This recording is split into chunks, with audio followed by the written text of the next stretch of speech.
Warning, there are major spoilers for the films mentioned in this episode. It also features footage of Hollywood actor Gary Busey.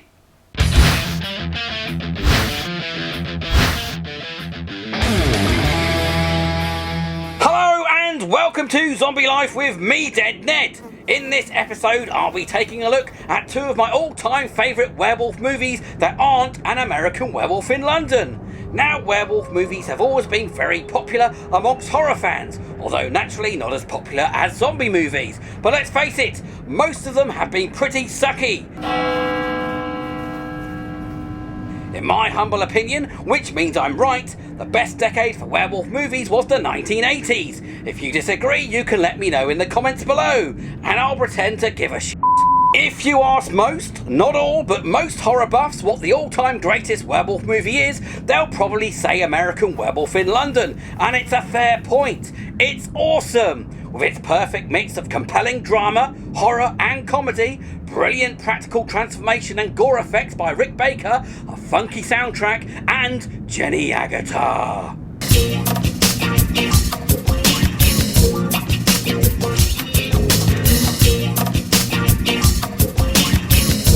It's hard to disagree that this is indeed the greatest werewolf movie ever. But I'm going to put forward two other contenders, with 1981's The Howling and 1985's Silver Bullet. Let's start with The Howling. Directed by Joe Dante and starring Dee Wallace, Christopher Stone, Patrick McNee, Slim Pickens and Robert Picardo, with a really brilliant turn as surely the creepiest werewolf ever, Eddie Quist. Dee Wallace plays television journalist Karen White, who's being stalked by serial killer Eddie Quist. He gives her an unusual opportunity to meet face to face. She agrees, and with police cooperation, they hatch a plan to capture Quist during the meeting. During her meeting, which takes place in a darkened, sleazy adult movie theatre, Quist begins to transform. But before he can go full werewolf on her, the police burst in and shoot Quist, believing him to be dead.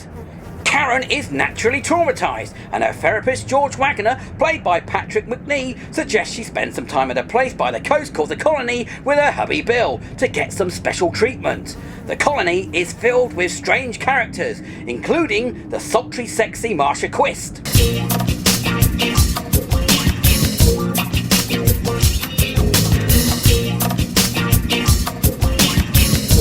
who has very naughty intentions for Bill. After some mysterious goings-on like finding torn-apart animals and spooky howlings coming from the woods at night, Bill is attacked by a werewolf, which leaves him scratched on the arm. Uh-oh. Meanwhile, Karen's friends Terry and Chris discover that Eddie Quist's body has disappeared from the morgue. Where is he? Da-da-da. Bill is acting strange, and Karen starts to suspect that he's hiding a secret. One full moon night, Bill sneaks out and meets up with Marsha Quist, and it's not long before they're making out and turning into full-on werewolves with lots of dribbling. Mucky werewolves. Terry heads to the Colony to give Karen some support, and whilst investigating a mysterious cabin, she's attacked, only managing to escape by cutting off the werewolf's hand with an axe. She runs to Dr. Wagner's office to call Chris, but Eddie Quist is there waiting in werewolf form. He kills her with a fatal bite to the neck. Well, maybe he just needed to use the phone really badly. Chris is starting to believe the whole werewolf myth, gets himself some silver bullets, and heads to the Colony to save Terry. Sorry dude, she's already dead. Karen discovers Terry's mutilated body along with Eddie Quist, who transforms right in front of her eyes. She splashes a convenient jar of acid in his face and runs away, finding Dr. Wagner and the rest of the Colony, who all turn out to be werewolves that can change anytime they want. They don't even need the moon. Chris arrives and first shoots Eddie Quist with a silver bullet before rescuing Karen from the rest of the werewolves by trapping them in a barn and setting it on fire.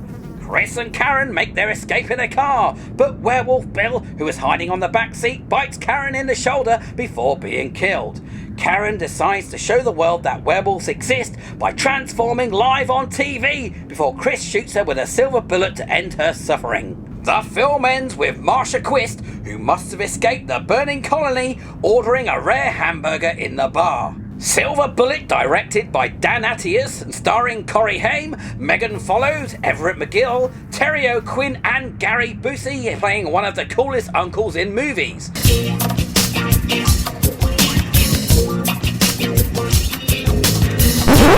The film begins in the small town of Tarker's Mill, where a series of grisly murders get the locals all scared that there's a brutal killer amongst them. 11-year-old Marty Coslaw, played by Haim, who is paralysed below the waist, begins to suspect that whoever is killing people may be more than just human, especially when his best friend Brady is found torn apart.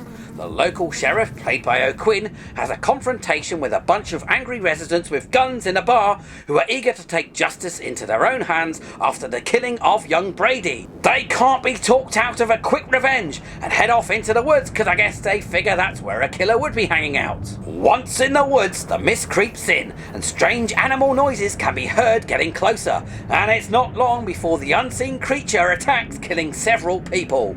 The sheriff enforces a curfew and cancels the town's firework display, but luckily for Marty at a family barbecue, his alcoholic but fun-loving Uncle Red secretly gives him his own stash of fireworks and a souped-up wheelchair that no child of 11 should ever be allowed to drive.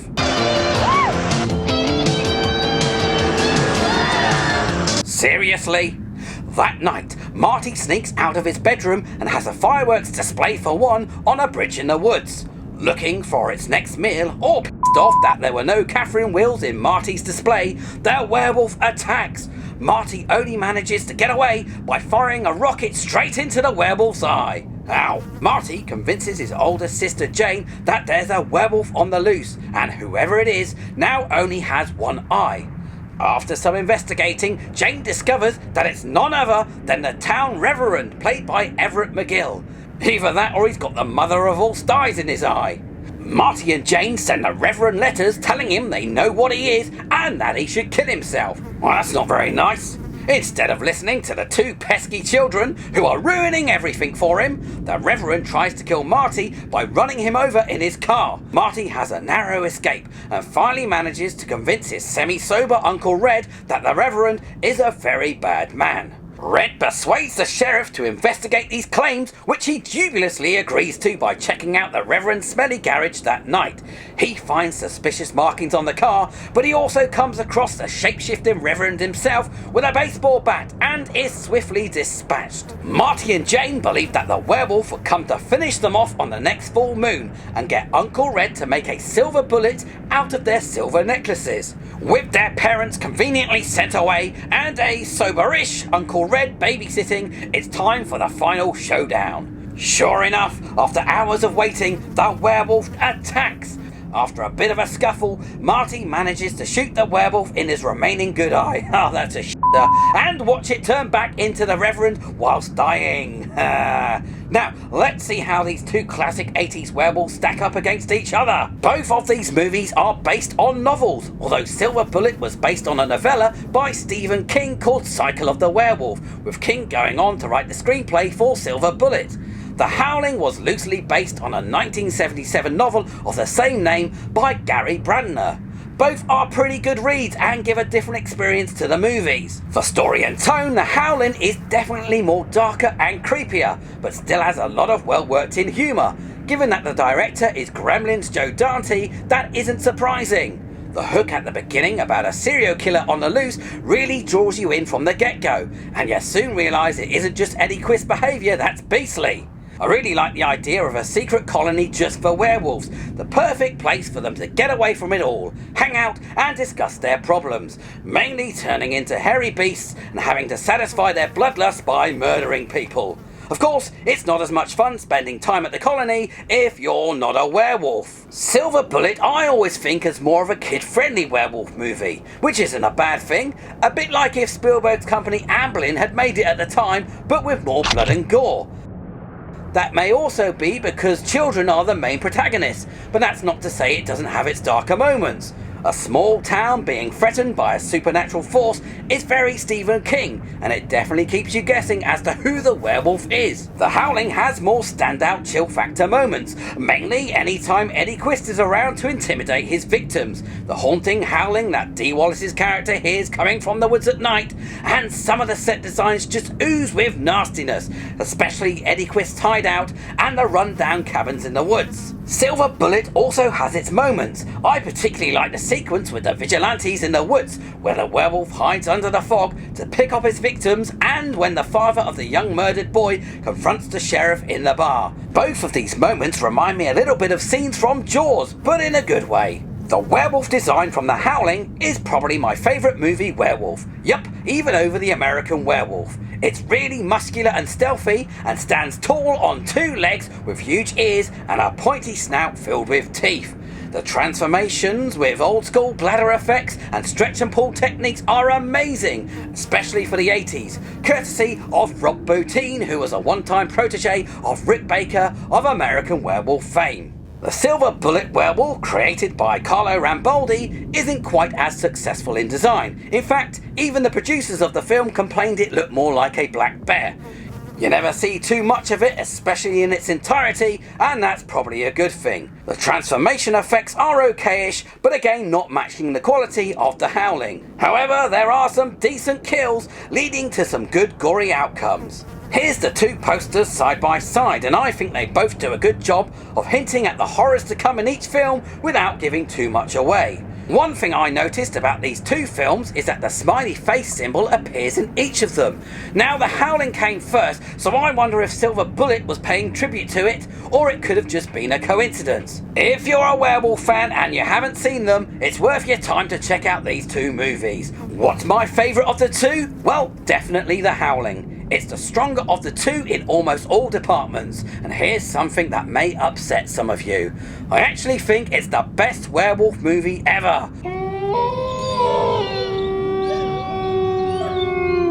Or at least equal to American Werewolf in London. On that bombshell, thanks for watching, and remember, stay warm and stay tasty!